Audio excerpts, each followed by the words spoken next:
اگر انسان کی اپنی عقل اس کی اپنی زندگی کو خوشگوار نہ بنا سکے تو اسے ذوم آگہی سے توبہ کر لینی چاہیے۔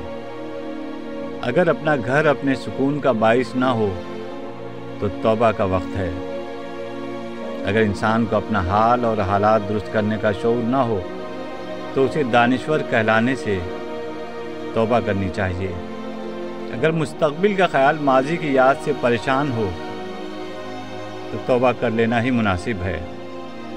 اگر انسان کو تلاش کے باوجود ہمیشہ غلط رہنما ملے تو اسے اپنے اطاعت شعاری کے دعوے سے توبہ کر لینی چاہیے۔ اگر انسان اپنے آپ کو غم، پریشانی، غریبی، غریب الوطنی یا موت سے نہ بچا سکے تو اپنے خود مختار ہونے کے بیان سے توبہ کر لینی چاہیے۔ اگر انسان ایک ہی پتھر سے 2 دفعہ ٹھوکر کھائے تو اسے اپنی صحیح روی کی ضد سے توبہ کر لینی چاہیے۔ اگر انسان اپنی جوانی اور روپ سے پریشان ہو تو اسے بناؤ سنگھار سے توبہ کر لینی چاہیے۔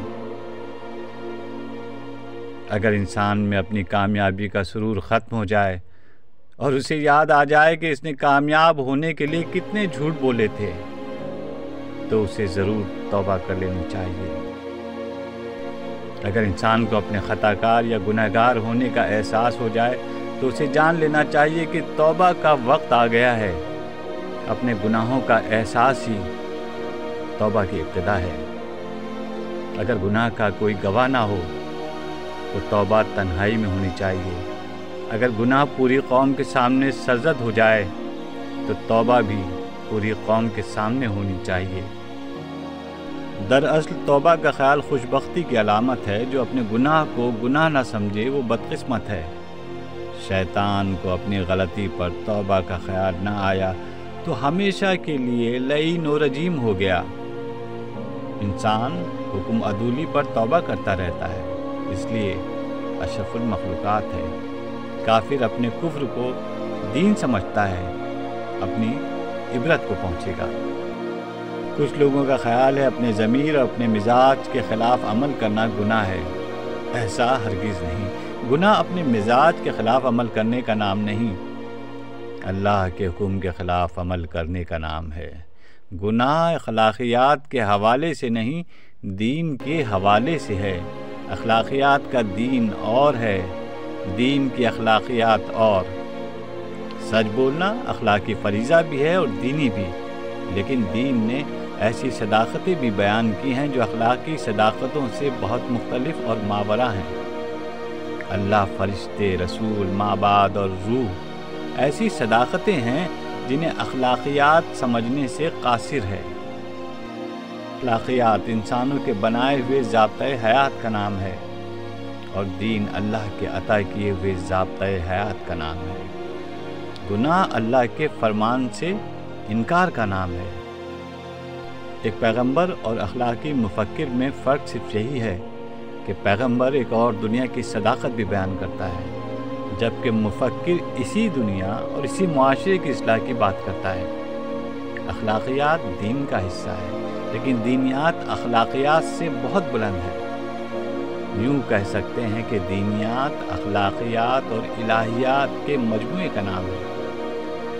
بہرحال توبہ اپنی پسند اور ناپسند کے حوالے سے نہیں، یہ اللہ کی پسند اور ناپسند کے حوالے سے ہے۔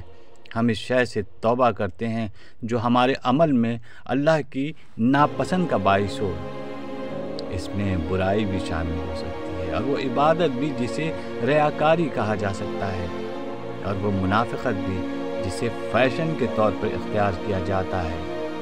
ہمارا ہر وہ عمل جو اللہ کو ناپسند ہو گناہ ہے، اور ایسے ہر عمل سے توبہ کرنا ہی عذاب سے بچنے کا ذریعہ ہے۔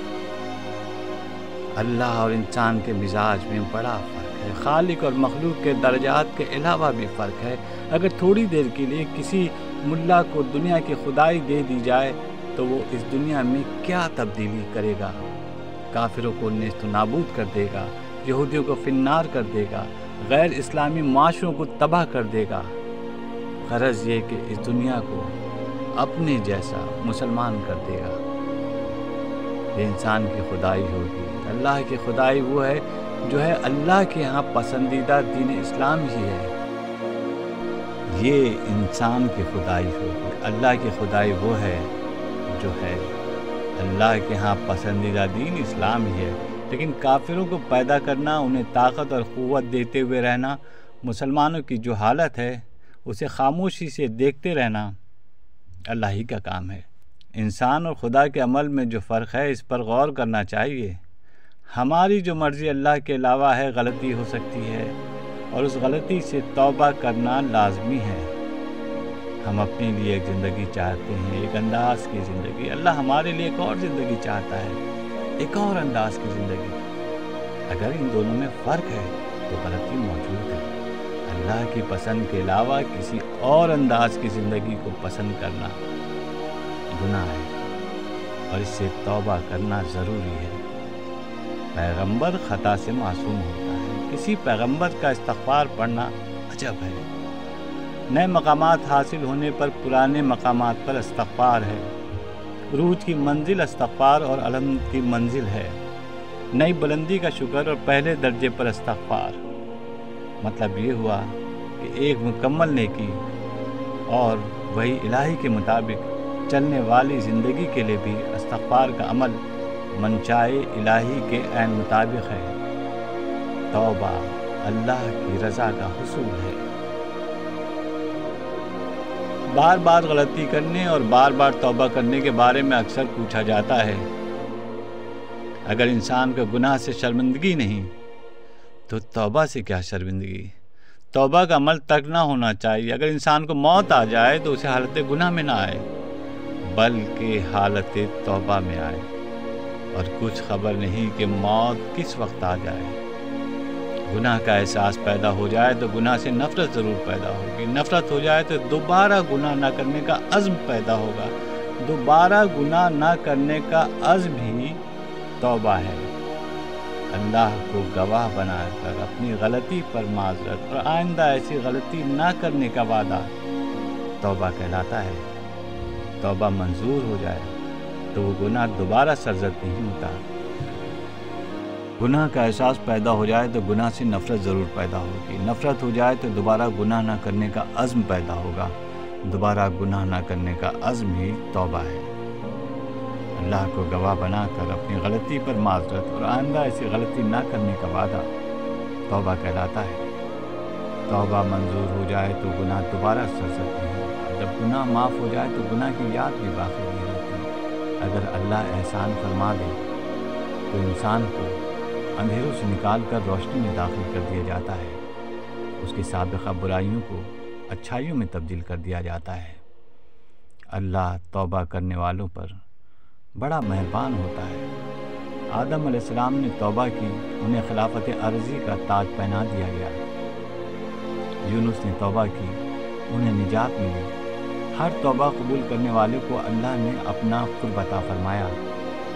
شرط صرف یہ ہے کہ توبہ صدق دل سے کی جائے اور اپنے آپ کو اس راستے سے الگ کر دیا جائے جس راستے پر غلطی کے دوبارہ ہونے کا امکان ہو۔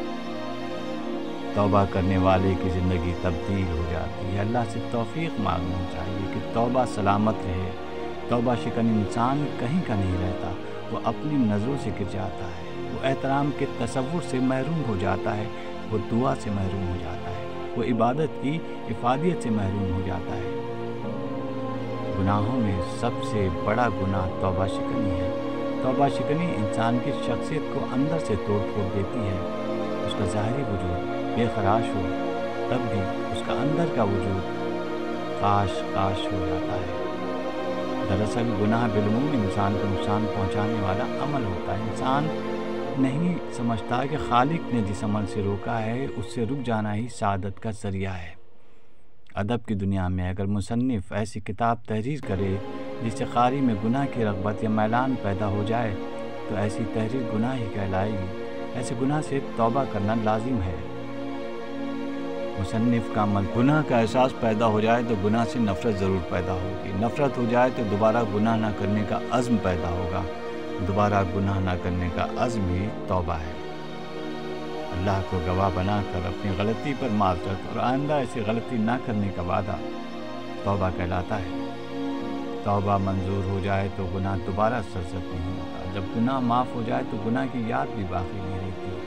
اگر اللہ احسان فرما دے تو انسان کو اندھیروں سے نکال کر روشنی میں داخل کر دیا جاتا ہے، اس کی سابقہ برائیوں کو اچھائیوں میں تبدیل کر دیا جاتا ہے۔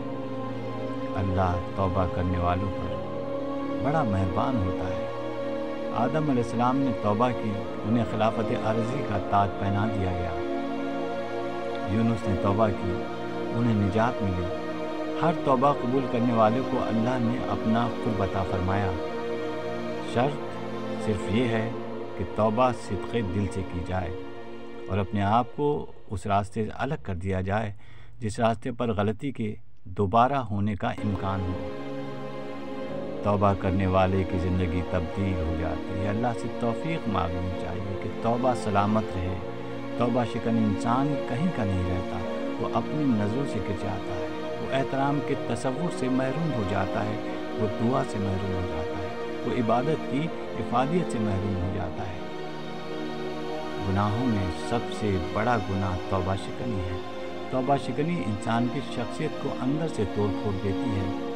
اس کا ظاہری وجود بے خراش ہو تب بھی اس کا اندر کا وجود خاش ہو جاتا ہے۔ دراصل گناہ بالعموم انسان کو نقصان پہنچانے والا عمل ہوتا ہے۔ انسان نہیں سمجھتا کہ خالق نے جس عمل سے روکا ہے اس سے رک جانا ہی سعادت کا ذریعہ ہے۔ ادب کی دنیا میں اگر مصنف ایسی کتاب تحریر کرے جس سے قاری میں گناہ کی رغبت یا میلان پیدا ہو جائے تو ایسی تحریر گناہ ہی کہلائے گی۔ ایسے گناہ سے توبہ کرنا لازم ہے۔ مصنف کا عمل تصنیف ہے اور یہ عمل خیر یا شر کے باب میں اپنا انجام ضرور دیکھے گا۔ گناہوں پر اکسانے والا کام انجام گناہگار کے انجام سے بھی زیادہ خطرناک ہوگا۔